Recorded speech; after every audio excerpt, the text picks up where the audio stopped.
माता शत्रु की हो या मित्र की, कौरवों की हो या पांडवों की, माता सम्मान की अधिकारिणी होती हैं। हस्तिनापुर की कुलवधु के अपमान के कारण आज ये युद्ध हमारे सामने खड़ा है और आज तुम हस्तिनापुर की राजमाता का भी अपमान करोगे।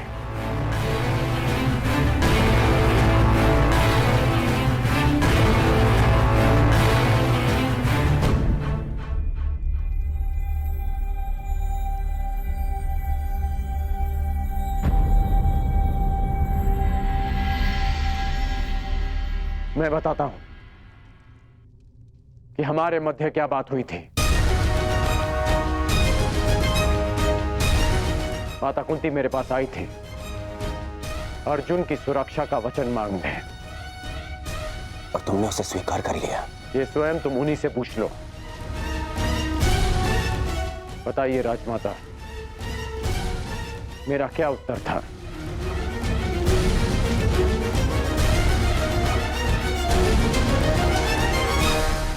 लड़ने का, युद्ध के अंत तक, या अर्जुन जीवित रहेगा या फिर वो।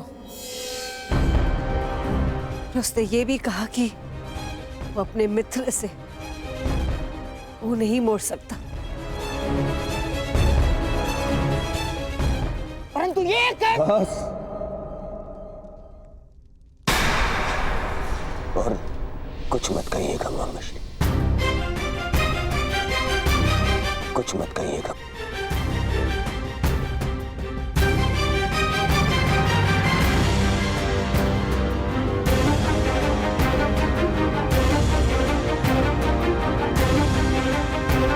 क्षमा, क्षमा कर दीजिए राजमाता।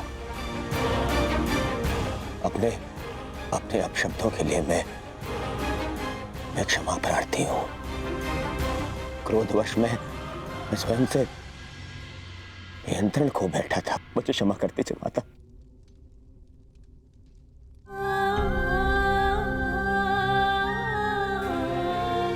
क्षमा कर दीजिए।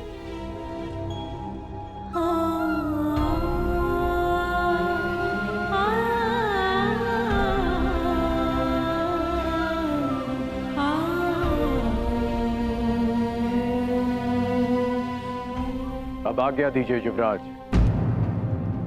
अब जब भी आपका आदेश आएगा तो आपका ये सेवक अपने प्राण थाली में सजाकर आपको अर्पित करने के लिए सामने आ जाएगा। बस एक निवेदन है कि फिर से मुझे निष्ठाहीन, कायर और द्रोही मत कहिएगा।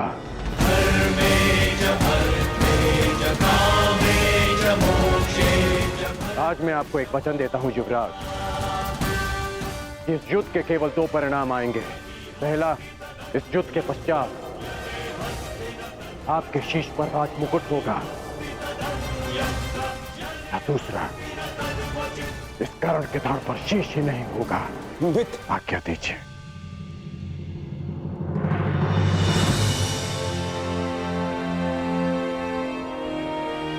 क्षमा कर दो मुझे, क्षमा कर दो। मैं उस छलिए के माया से भ्रमित हो गया था मित्र। मैं भीत हो गया था, स्वयं पर से विश्वास खो बैठा था, और तुमसे भी। मुझे लगा कि कहीं वो छलिया मुझसे मेरा मित्र छीन न ले। मुझे क्षमा कर दो मित्र।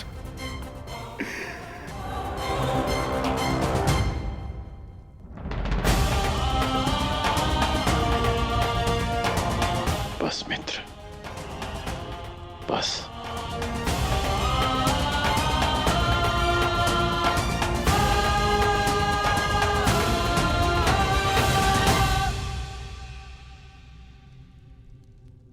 मेरे जीवन के अंतिम क्षण तक ऐसा नहीं होगा मित्र। तुमसे तुम्हारा मित्र मृत्यु अवश्य छीन सकती है,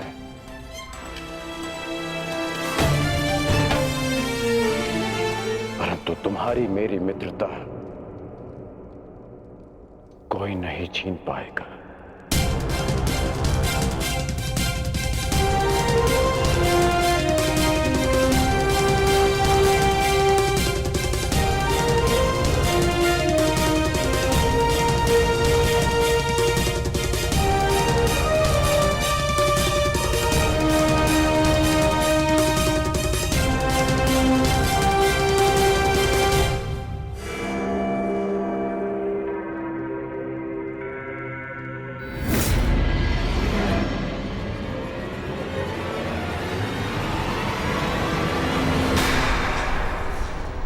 मुझे मेरे मित्र से जीवन भर का आश्वासन मिल गया है मामाश्री। अब कभी मेरे मन में मेरे मित्र के विरोध में विष भरने का प्रयास मत करना। मेरा मित्र मेरे साथ है।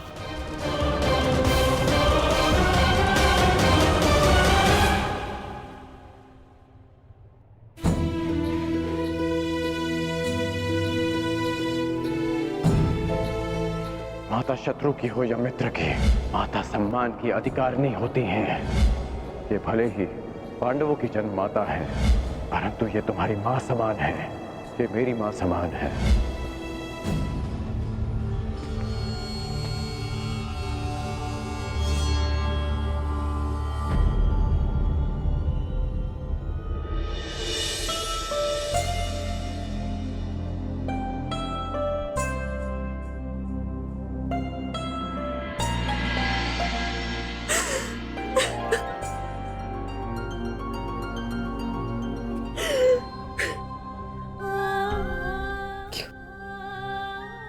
तुमने ऐसा किया?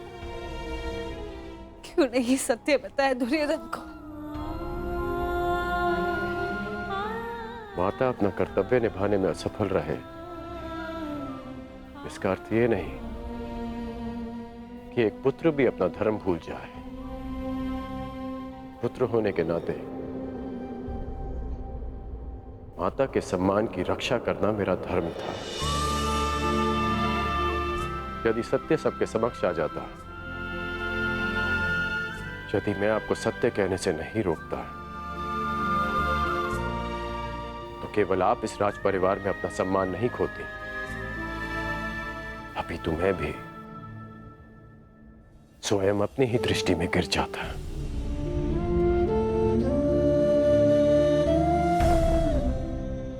मानता हूं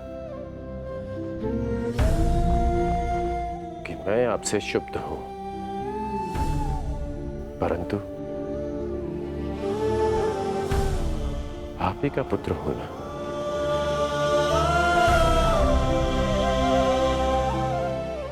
कर्मबद्ध हूं, पर धर्मबद्ध भी हूं।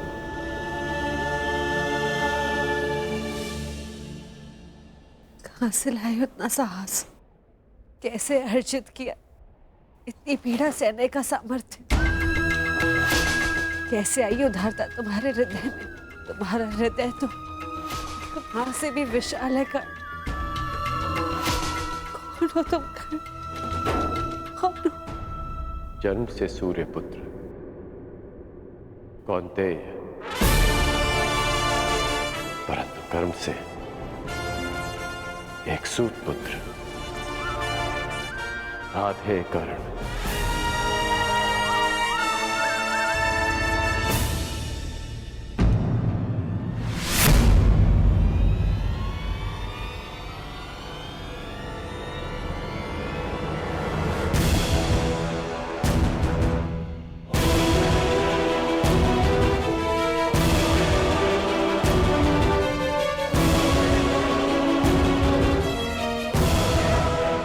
अंगराज, मैं कुंती से एकांत में बात करना चाहता हूं।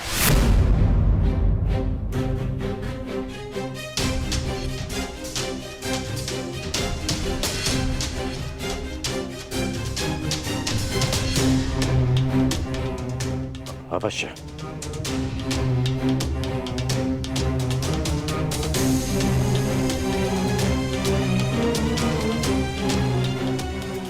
मणिपा,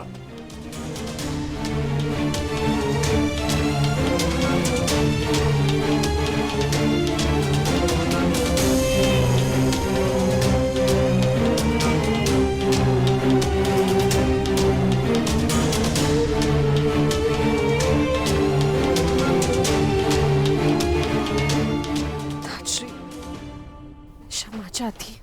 तुम क्यों क्षमा मांग रही हो पुत्री? क्षमा का पात्र तो मैं स्वयं हूं। मैं एक मां से क्षमा मांगने आया हूं जिसके पुत्र एक महायुद्ध में फंस गए हैं, जिसकी उत्तरदायी तुम नहीं, मैं ही क्या, समस्त महारथी, आचार्य, हम सभी, हम इस युद्ध को रोकने में सक्षम थे, परंतु रोक नहीं पाए। इस बात से मन संतुष्ट है कि तुम्हारे सभी पुत्र धर्म के पक्ष में हैं। यदि उनमें से कोई एक भी मेरे पक्ष में होता तो मैं उसकी रक्षा के लिए कुछ भी कर सकता था।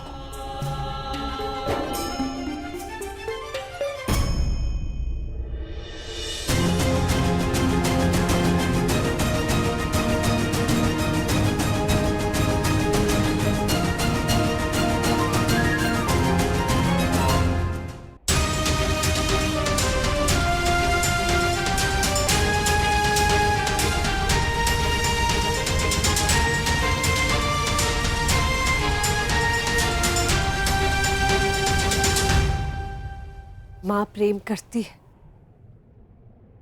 और पिता न्याय करते हैं। आप तो पिता माँ है ताजश्री। मेरे पुत्र अपना न्याय मांगने आ रहे हैं और मुझे विश्वास है जो न्याय संगत होगा पिता माँ वही करेंगे।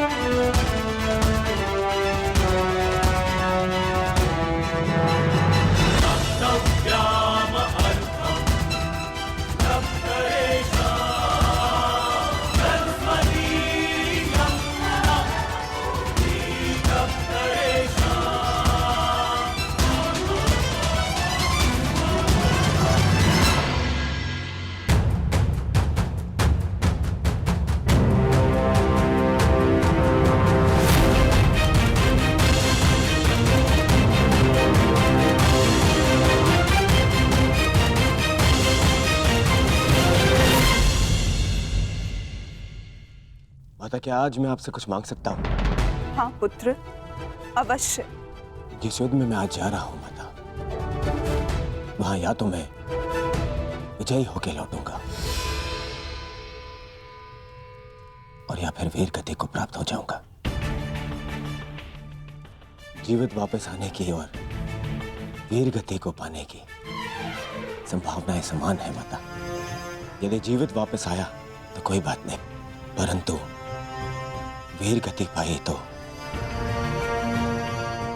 सदा एक घाव मन में रह जाएगा माता। घाव की मेरी माता ने कभी मुझे देखा ही नहीं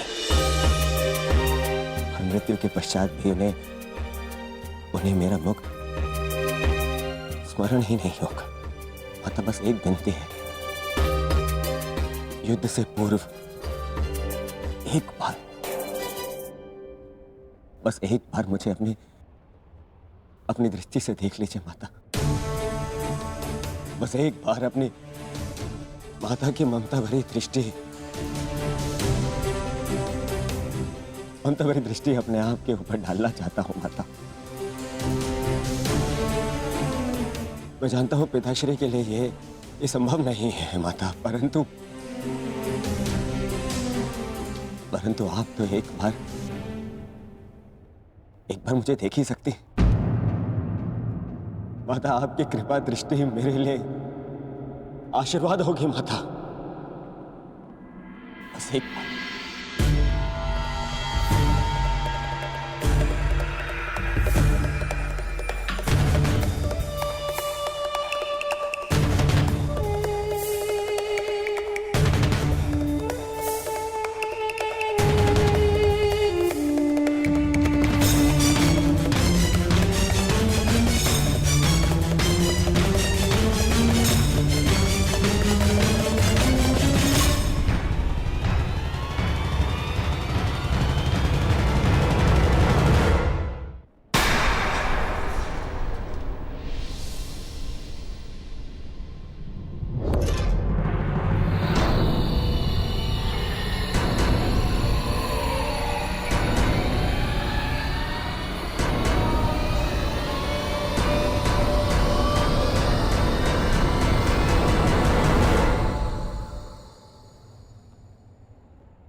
नहीं पुत्र, नहीं, अभी सही समय नहीं आया है।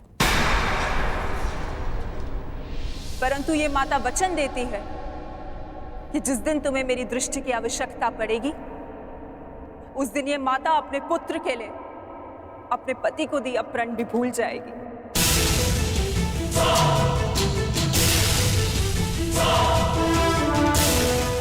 जाओ पुत्र, जाओ जाओ और एक दूसरे का रणभूमि में ध्यान रखना, क्योंकि वहां तुम सब ही एक दूसरे के माता, पिता, बंधु एवं सखा होगी।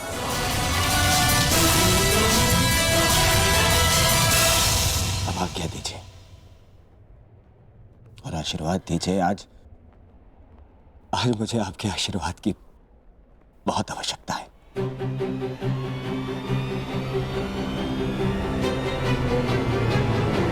कल्याणमस्तु पुत्र, तुम सभी का कल्याण।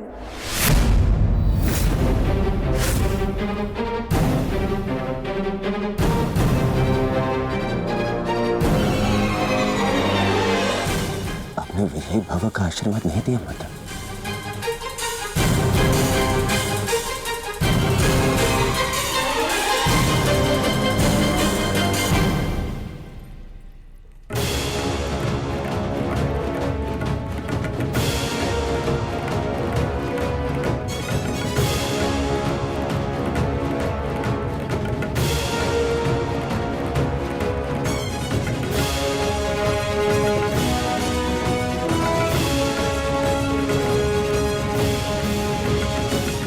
आशा करती हूँ वृकोदर, युद्ध समाप्त होने के पश्चात आपकी पत्नी पुनः अपने केश बांध सकेगी। मुझे विश्वास है पांचाली, इस आने वाले युद्ध में मैं वृकोदर भीम उस दुशासन की छाती फाड़कर उसके छाती के लहू से तुम्हारे केश सींच पाऊंगा।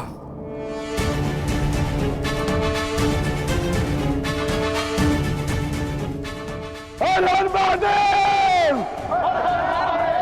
हर हर महादेव! अधिकाराणां प्राप्त्यर्थं साम्राज्यर्थं न्यायानां अधिकाराणां प्राप्त्यर्थं साम्राज्यर्थं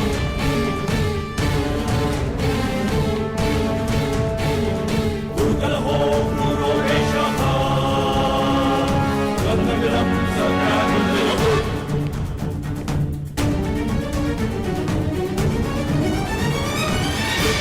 न्यायस्य अन्याये पुण्यस्य कथा च पापे योग्यस्य वा अयोग्ये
सुतारी छुटे महाविनाशी अग्नि का महाशाप सहे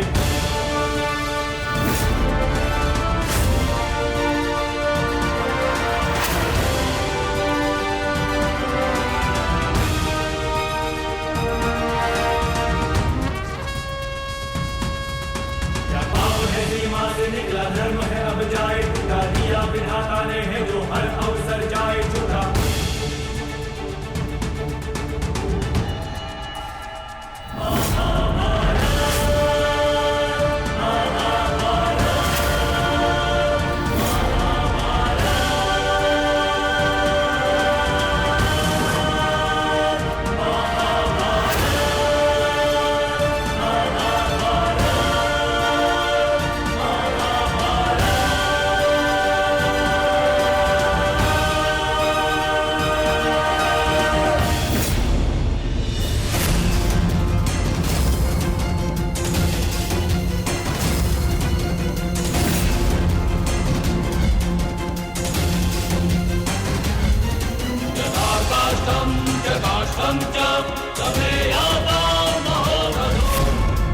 લક્ષ્ય ભેદવાનું છે.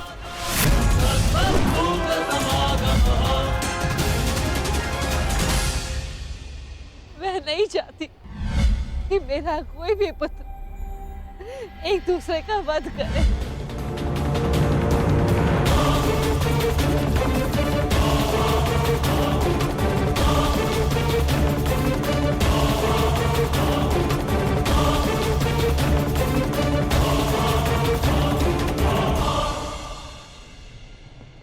यही युद्ध की विभीषा है।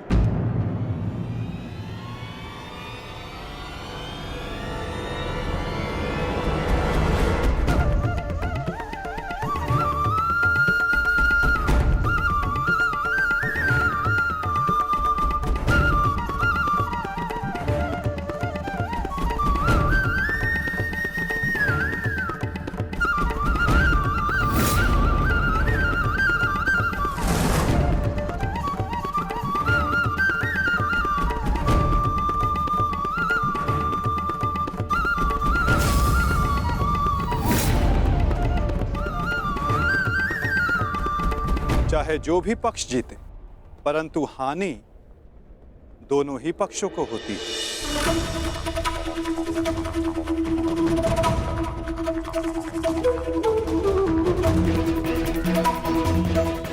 युद्ध की हानि तो उन्हें होती ही जो युद्ध में भाग लेते, और उन्हें भी होती जो युद्ध में भाग नहीं लेते।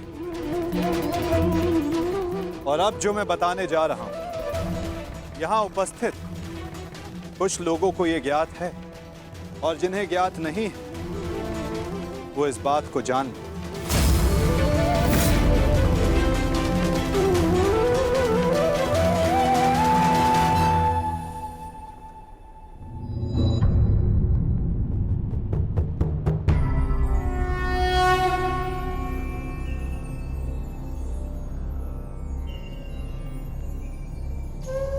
इस युद्ध के लिए ये कुरुक्षेत्र की भूमि उचित क्यों है? सर्वप्रथम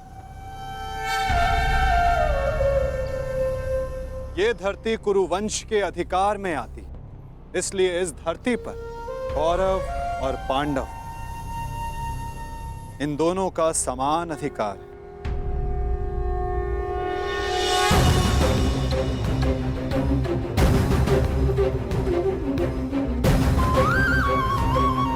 ये भूमि, ये पवित्र स्थल देव नदी सरस्वती के दक्षिण और दृश्यवाही के उत्तर दिशा में आता है।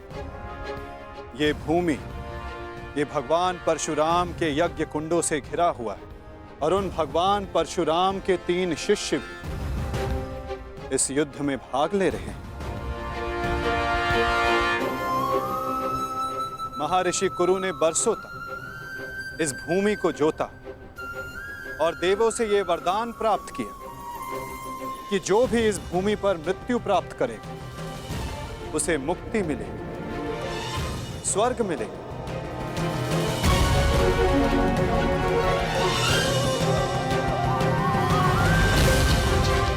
और जिसे विजय प्राप्त हो उसे न्याय मिलेगा।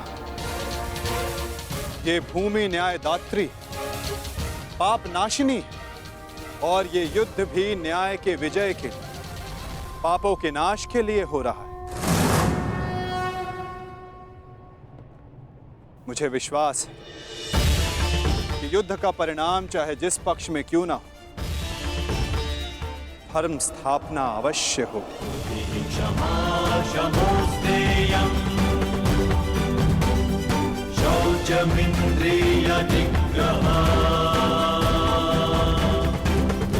आज से 1 सप्ताह के बाद युद्ध की तिथि निर्धारित हुई।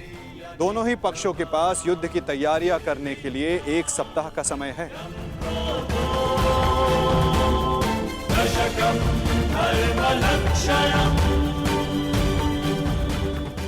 और उसके पश्चात दोनों ही पक्ष यहां पुनः उपस्थित होंगे।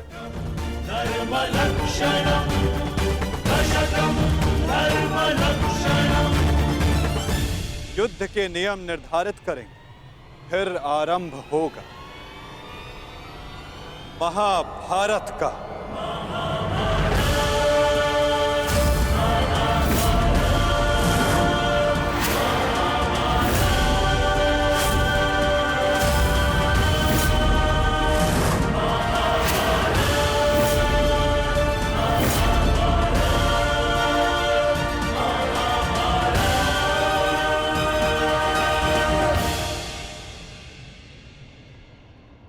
हेलो अर्जुन,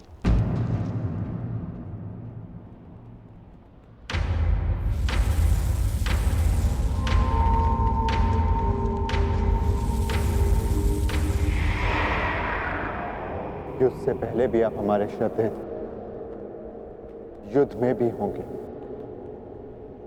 और युद्ध के पश्चात भी।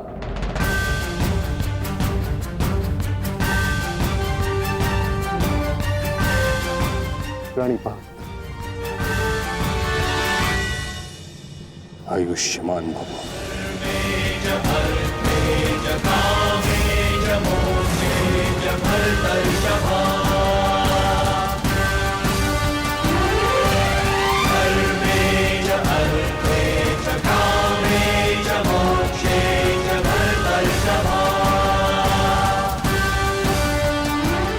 यशस्वी भव।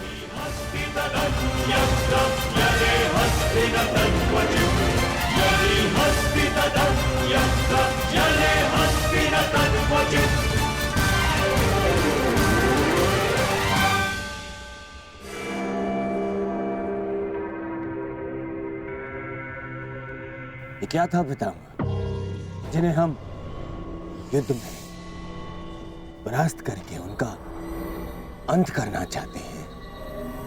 उन्हें आप लंबी आयु का आशीर्वाद दे रहे हैं। ये दुर्योधन जब छोटे आशीर्वाद मांगे तो उनको आशीष देना बड़ों का कर्तव्य है। तुम यदि अपने ज्येष्ठ युधिष्ठिर से आशीर्वाद मांगोगे तो अवश्य तुम्हें आशीर्वाद देगा। इतनी बड़ी सेना है तुम्हारे पास, मेरे केवल एक आशीर्वाद देने से तुम अपना आत्मविश्वास खो बैठे। तुमने जो चाहा तुम्हें मिला, वो सब कुछ तुम्हारे पास है जो तुम्हें चाहिए। मैं तुम्हारे पक्ष में इस युद्ध में खड़ा हूं, परंतु पांडवों को भी मेरे आशीर्वाद का अधिकार है।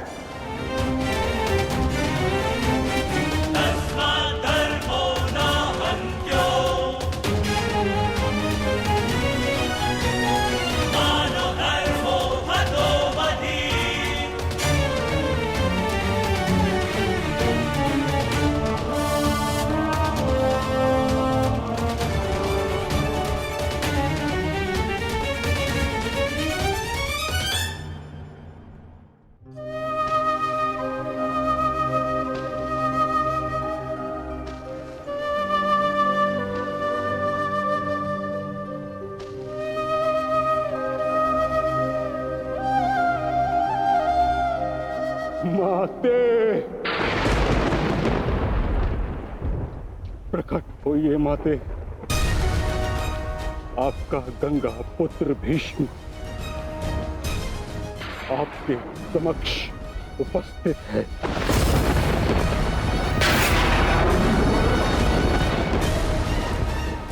क्या मेरी आवाज आप तक नहीं पहुंच रही? समूचे संसार को अपने जल से शीतलता प्रदान करती हैं आप। आज अपने पुत्र के जलते हुए हृदय को शीतलता प्रदान करिए माते। प्रकट होइए। समझ गया मैं। आप मुझसे रुष्ट हैं, असंतुष्ट हैं। आप कर भी क्या सकती हैं? इस पथ का चयन अपने लिए मैंने स्वयं किया। यही मेरा दोष है। मेरा दोष वो प्रारब्ध है जिसने मुझे इच्छा मृत्यु का श्राप दिया है। मेरा दोष मेरी वो प्रतिज्ञा है जिसे मैं तोड़ नहीं सका।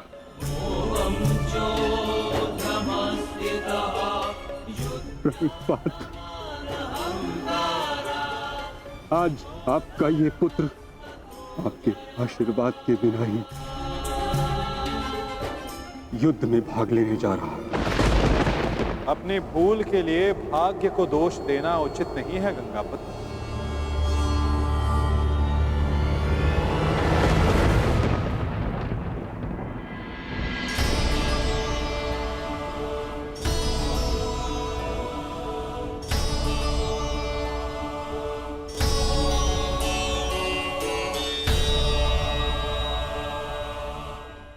एक योद्धा को इस अवस्था में देखना भी तो उचित नहीं वासुदेव। मेरे समक्ष केवल एक योद्धा ही कहाँ खड़ा है? मैं तो उस पुत्र को, उस पितामह को देख रहा हूं जिसकी दृष्टि में अपराध बोध है और मन में पश्चाताप की अग्नि। सत्य कहा आपने।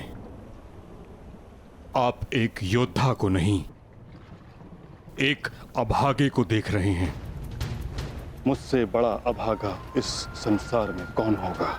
एक ऐसे युद्ध में भाग लेने जा रहा हूं जहां मेरे ही वंश के लोग एक दूसरे के रक्त के प्यासे हैं। भाइयों में प्रेम की जगह प्रतिशोध है, अहंकार है। बाण किसी ओर से भी चले, छाती मेरी ही छलनी होगी। रक्त किसी का भी बहे, हृदय मेरा रोएगा और मैं इस अनर्थ को रोकने के लिए कुछ भी नहीं कर सकता। जब आप रोक सकते थे तब आप मौन रहे गंगापुत्र।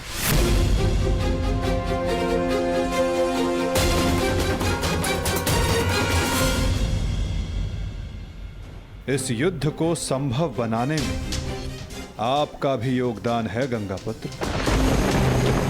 उस अधर्म के आप भी भागीदार थे। भागीदार नहीं वासुदेव, विवश था मैं। अपने वचन से, अपनी प्रतिज्ञा से बंधा हुआ था। आपकी प्रतिज्ञा हस्तिनापुर के सिंहासन की रक्षा करना थी। और हस्तिनापुर एक वस्तु, एक राज्य नहीं, एक सोच थी जो भारत में धर्म का उदय कर रही थी। वचन या प्रतिज्ञा कभी उस कारण से अधिक बड़ी नहीं होती जिसके लिए प्रतिज्ञा ली गई है। आपकी प्रतिज्ञा का कारण था हस्तिनापुर की सुरक्षा, अपने वंश का यश। और आज आपकी प्रतिज्ञा हस्तिनापुर को, आपके वंश को कहां ले आई है गंगापुत्र?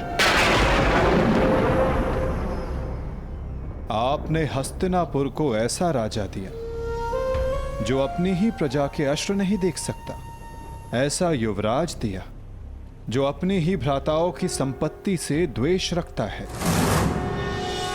आपके इस वचन ने एक स्त्री का भरी सभा में सबके समक्ष मान मर्दन होने दिया।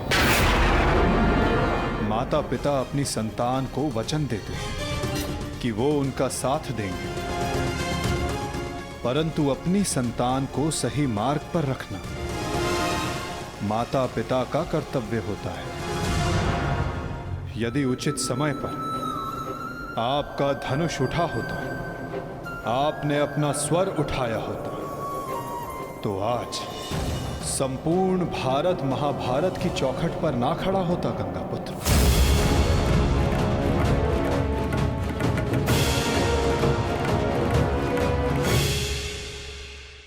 आपकी इस प्रतिज्ञा को पूर्ण करने के लिए कितना बड़ा मूल्य चुका रहा है ये संसार।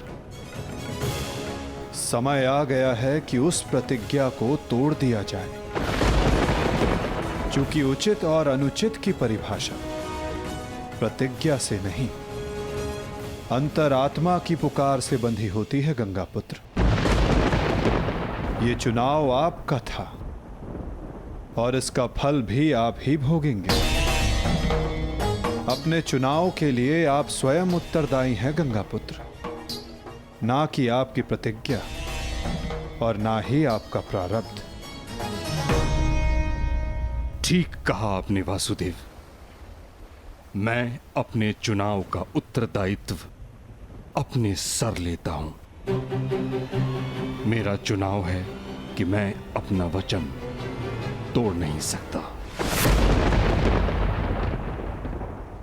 निराशा हुई मुझे ये जानकर।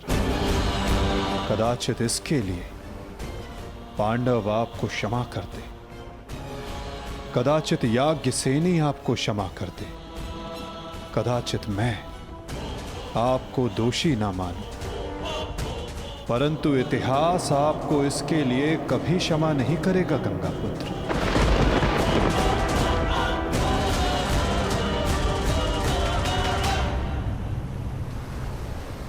रुकिए वासुदेव, मैं नहीं चाहता कि मुझे क्षमा मिले।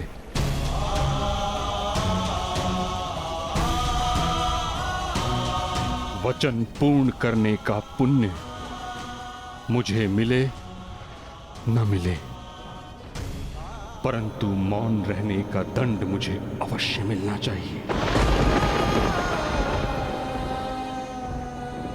मैं अपने निर्णय से असंतुष्ट हूं, परंतु इस बात का मुझे संतोष है कि पांडवों के पास वो अस्त्र है जो मुझे मेरी प्रतिज्ञा और मेरे श्राप से मुक्ति दिला सकता है।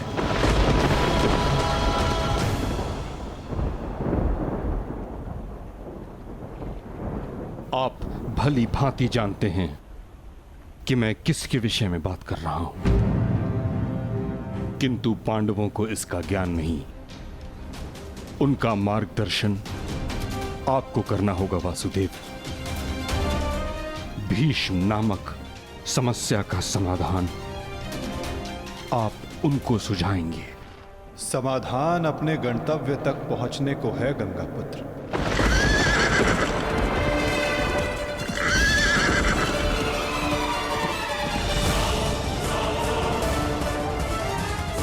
प्रणिपात।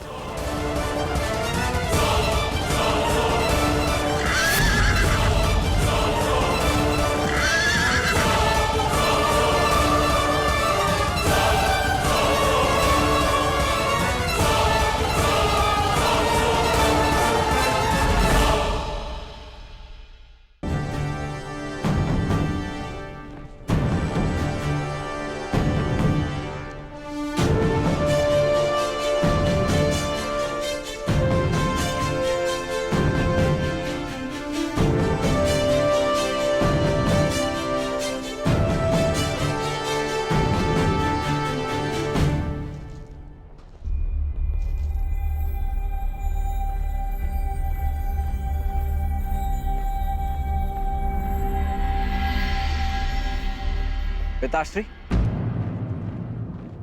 आप इस भूमि को प्रणाम क्यों कर रहे हैं? क्योंकि ये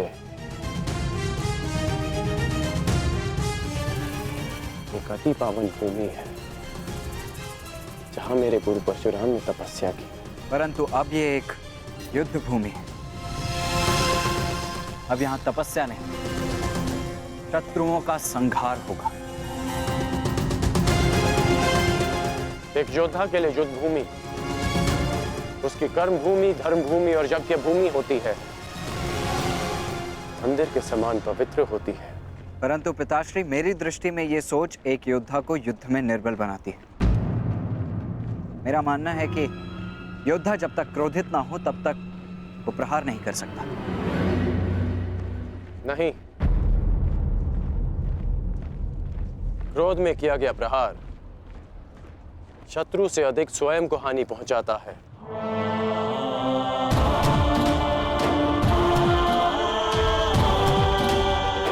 परंतु ये तुम्हारा नहीं, तुम्हारी आयु का दोष है। जब मैं भी तुम्हारी आयु का था तो ऐसा ही सोचता था। मेरे भीतर भी यही आक्रोश, यही क्रोध था। परंतु मेरे गुरु परशुराम ने मुझे सिखाया है कि कैसे अपने क्रोध को अपना शस्त्र बना, अपनी दुर्बलता नहीं, कि कैसे शांत मन से उस क्रोध को प्रहार में परिवर्तित करना चाहिए। पुत्र, जब भी शत्रु सामने हो तो दृष्टि में अवश्य क्रोध रखो, परंतु मन शांत रहना चाहिए। परंतु पिताश्री, आज जो मैंने देखा वो तो कुछ और ही था। जब आप पांडवों के समक्ष थे, आपके दृष्टि में क्रोध नहीं था। कोई योद्धा कैसे अपने शत्रुओं को कोमल भाव से देख सकता है?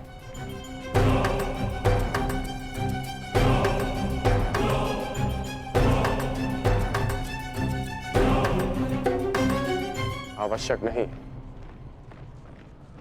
कि हर कोई जो हमारे विपक्ष में खड़ा हो, हमारे विरोध में खड़ा हो, वो हमारा शत्रु हो।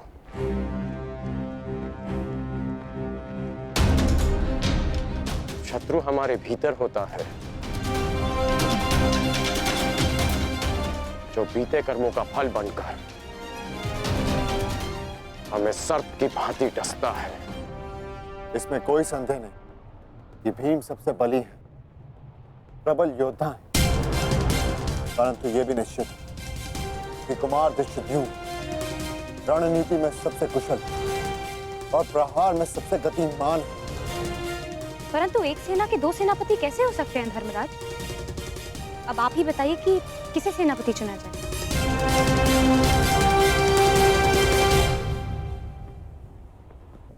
मेरा निर्णय यह है कि हमारी सेना के नेतृत्व के लिए सबसे अधिक योग्य एक विकल्प शेष है युधिष्ठिर।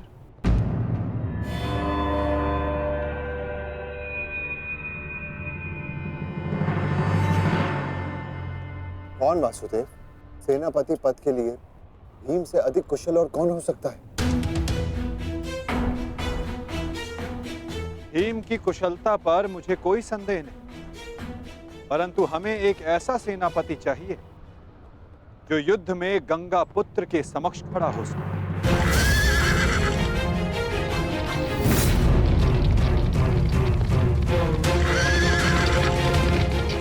वो जिनके कारण युद्ध में विजय हमारी हो,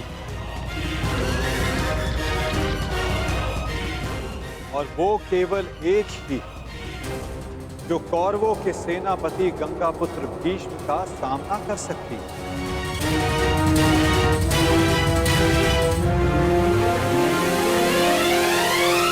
शिखंड।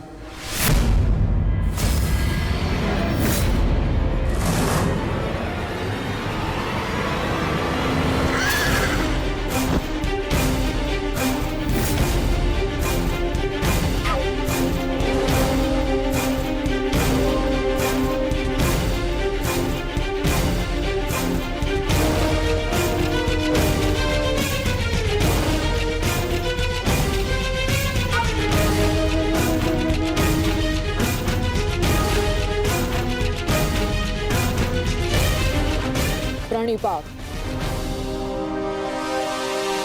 ये युद्ध केवल आपका नहीं, मेरा भी है। हर उसका है जिसको कौरवों के अन्याय से कष्ट हुआ है। और मैं वचन देती हूं, कौरवों को परास्त करने के लिए मैं पूरा प्रयास करूंगी। हर हर महादेव! हर हर महादेव! हर हर महादेव! हर हर महादेव! हर हर महादेव!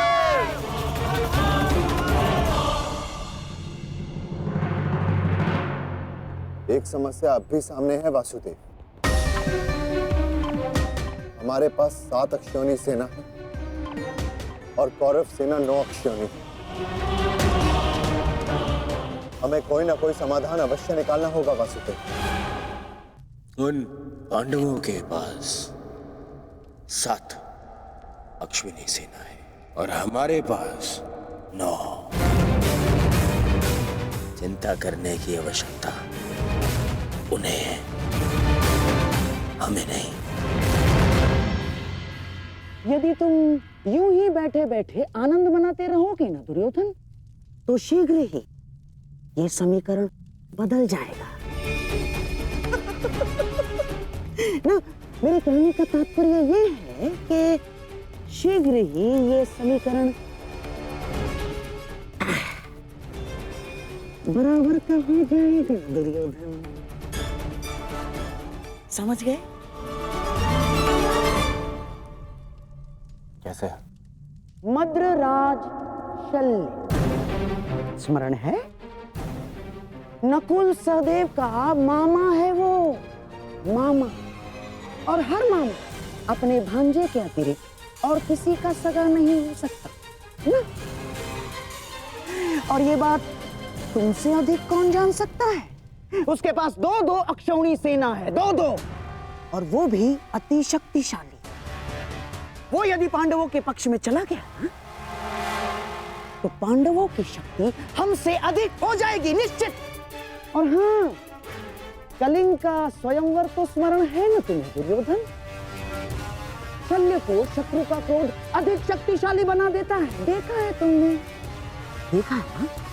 और हाँ, मैंने तो ये भी सुना है कि शल्य सेना का हर एक सैनिक शल्य की इस विद्या में थोड़ा कम, थोड़ा अधिक कुशल है।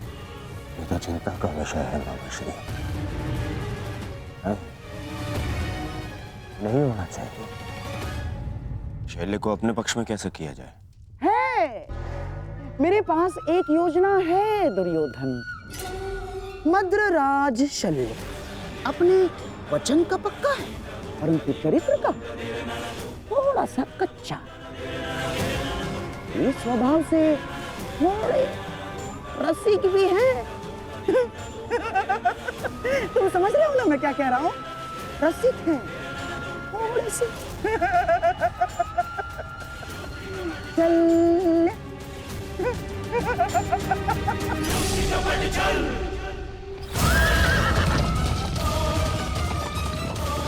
शीघ्रता करो सारथी, पांडु के शिविर तक पहुंचने में और कितना समय लगेगा? हम शीघ्र ही वहां होंगे महाराज।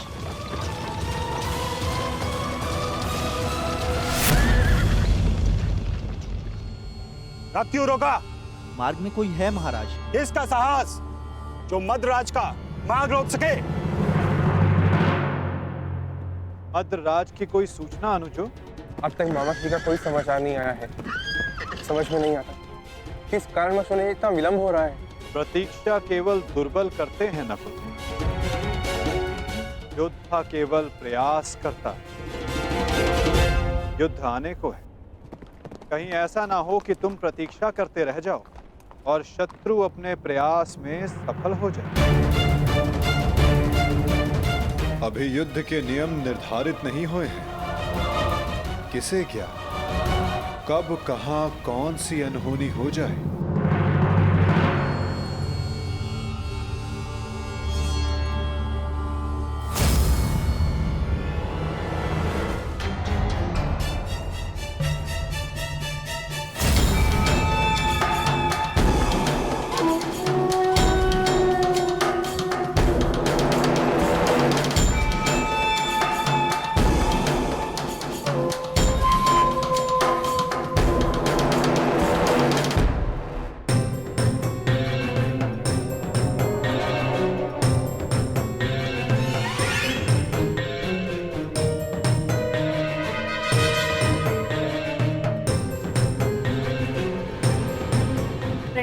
मद्रराज।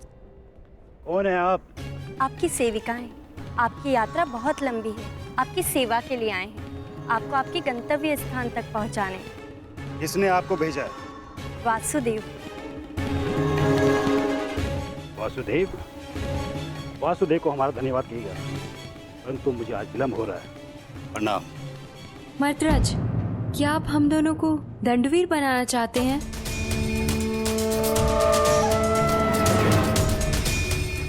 और वैसे भी युद्ध प्रारंभ होने में अभी कुछ दिन शेष हैं। मद्रराज, कहीं आप ये तो नहीं मानते कि हम इतने सुंदर नहीं हैं कि आप हमें आपकी सेवा का अवसर प्रदान कर सके? मद्रराज, युद्ध में जाने से पहले आपकी थकान का शांत होना बहुत आवश्यक है। तो क्या आप हमें ये अवसर प्रदान नहीं करेंगे?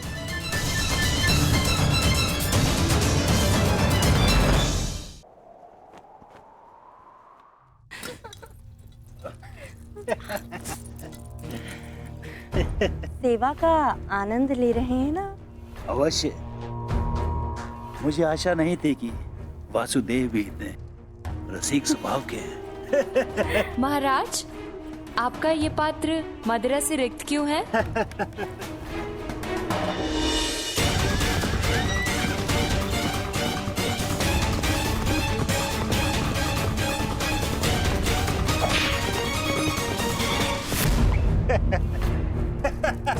महाराज, हमसे क्या भूल हुई?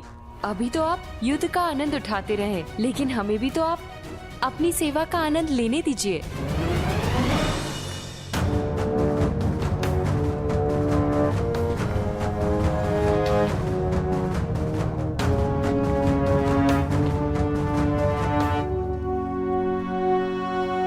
प्रणिपात मद्रराज।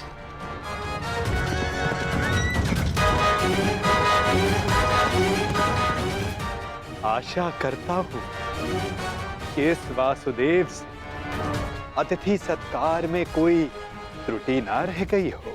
नहीं वासुदेव, ये तो मेरे जीवन का सबसे उत्तम सत्कार था। मैं अति प्रसन्न हूँ कि ये युद्ध मैं आपकी तरफ से लड़ रहा हूँ, और युद्ध के पश्चात मैं एक बार फिर से ये सत्कार लेना चाहूंगा।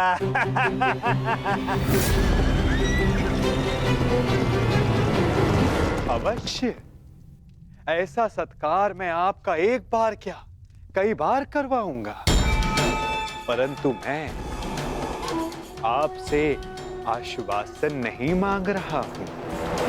मैं आपसे वचन चाहता हूं कि इस युद्ध में आप पूर्ण बल से और पूर्ण मनोयोग से हमारी सहायता करेंगे ना आप मद्रराज? आपको मेरे आश्वासन पे संदेह है? तो ठीक है, मैं आपको वचन देता हूँ कि जिसने मेरा ऐसा उत्तम सत्कार किया है, मैं युद्ध के अंत तक उसके पक्ष से लड़ूंगा। मैं आपको वचन देता हूँ कि प्राण जाने तक मैं शल्य अपने अतिथि की ओर से अपने शत्रुओं का नाश करूंगा।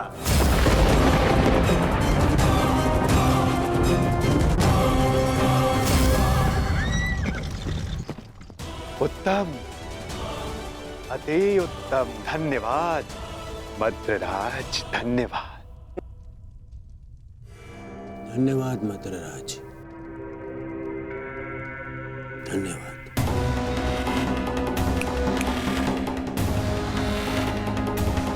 मैं दुर्योधन कौरवों की सेना में आपका स्वागत करता हूँ। तुमने सत्कार किया था मेरा, मुझे भ्रम में रख के मुझसे वचन लिया। छल किया है तुमने मेरे साथ, छल किया है वासुदेव ने पांडवों के साथ, छल। ये वो छलिया वासुदेव नहीं, ये है मेरा मित्र पुंडरीक वासुदेव।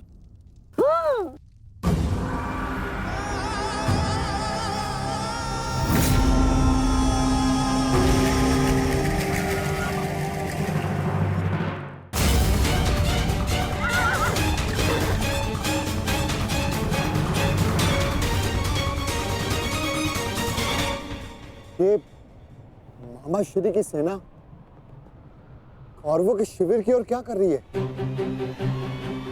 ज्येष्ठ, ये सोचने का नहीं, बढ़ने का समय है। तुम सबको महाराज शांत हो जाइए, शांत।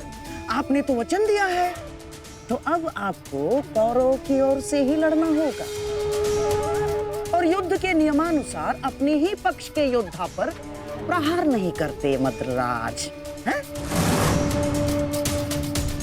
तो आइए, कौरव दल में आपका मैं शकुनी महारथी शल्य का स्वागत करता हूँ। तुम सब ने छल किया है, छल। देख लूंगा तुम्हें सबको। मामा नहीं, ये सब क्या हुआ?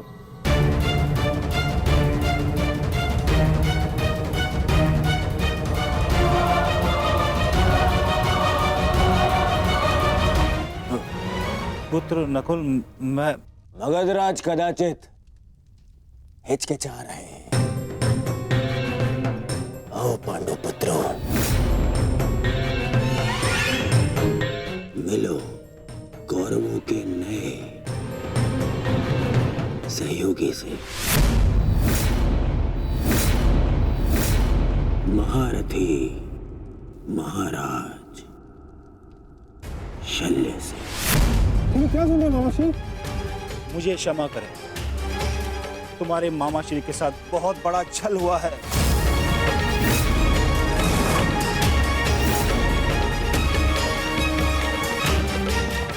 मुझे भ्रम में रखकर वचन लिया गया है मुझसे। भ्रम से ही सही, परंतु आप वचन के भार से बद्ध है मद्रराज। दुर्योधन, तुमने हमारे साथ छल किया है। मामा श्री ने सबसे पहले हमें आश्वासन दिया था। शांत विकोदर, शांत। पांडवों को आश्वासन मिला था, परंतु कौरवों को वचन मिला है विकोदर, वचन। और वचन वचन होता है, उसे तोड़ा नहीं जा सकता। परंतु यदि महाराज शैल्य वचन भंजक होने का कलंक अपने मस्तक पर लेना चाहते तो वो यहां से जा सकते।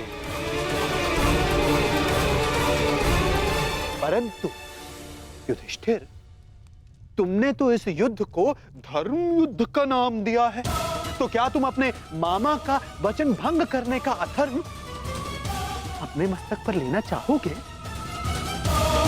बोलो युधिष्ठिर।